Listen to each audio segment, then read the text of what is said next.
Hi friends, ఈ వీడియోలో మనం తెలుసుకోబోతుంది దివ్యదేశం నీలాతింగల్ తుండం. ఇది మన ప్రస్తుత భారతదేశంలోని తమిళనాడు రాష్ట్రంలోని కాంచీపురం జిల్లాలో ఉన్నది. నీలాతింగల్ అంటే పున్నమి చంద్రుడు, తుండం అంటే భాగము.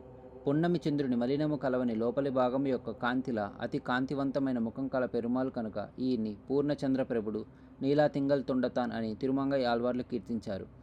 పురుష సూక్త విమానంలో నేరోరు వరిలావల్లి అంటే అనుపమ అనే అమ్మవారితో వేంచేసి ఉండే ఈ దివ్యదేశం నీలాతింగల్ తుండం. ఈ క్షేత్రం కాంచీపురంలో ఏకాంబరేశ్వర స్వామి ఆలయంలో ఒకచోట ఉంది. మన అదృష్ట విశేషం వల్ల సాకేత క్షేత్రంలోనే పూర్తిస్థాయి ఆలయం ఏర్పడి నిత్య ఆరాధనలు అందుకుంటున్నాడు స్వామి. కాత్యాయన మహర్షి కుమార్తె కాత్యాయని తండ్రి ఆజ్ఞతో పరమశివుణ్ణి భర్తగా పొందదలిచి కాంచీపురం చేరింది. శ్రీహరి సన్నిధిలో ఒక ఆమ్ర వృక్షం కింద సైకతలింగం నిర్మించి పూజ తపస్సు ప్రారంభించింది. శివుడు ఆమెను పరీక్షించాలనుకున్నాడు. అగ్నిదేవతను పంపాడు. కాత్యాయని శ్రీ మహావిష్ణువుని రక్షించమని ప్రార్థించింది. స్వామి పూర్ణచంద్రప్రభుడై దర్శనమిచ్చి తన చల్లని కాంతులతో ఆ అగ్నిని శమింపజేశాడు. శివుడు గంగను పంపాడు. శ్రీహరి సలహాపై కాత్యాయని 2 లింగాలను 2 చేతులలో ధరించినది. ఆ వెంటనే గంగ తగ్గిపోయినది.